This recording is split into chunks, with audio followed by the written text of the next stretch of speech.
Hello, my friends, and welcome back to the Higher Grounds podcast and today's morning minute meditation. Glad you tuned in today.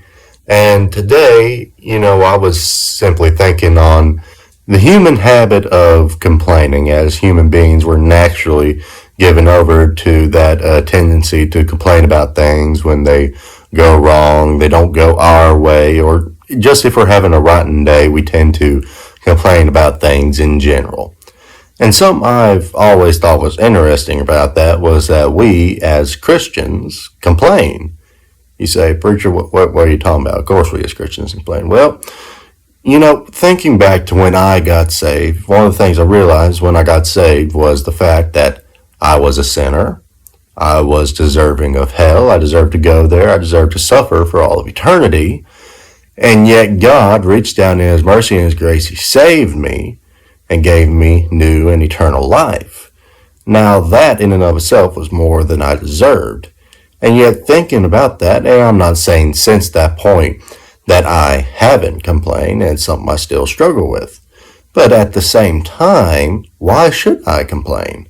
I'm already better off than I deserve. As I said, I deserve to go to hell, and let's be honest, there's not a man except Jesus that's ever been alive that didn't deserve punishment. We were all, ever since Adam and Eve, born with a sin nature, and so therefore we deserve that place. And something else I found interesting was studying throughout history. There was a certain group in the old days, and there's still some today, but speaking more about the older ones back in the day, a group called the Stoics. And Stoics, their belief systems, a lot of them are wrong, a lot of them are bad. But one thing they did believe in, and that I think was very good, was that they believed that you should never complain in public and you should never complain in private if you had to.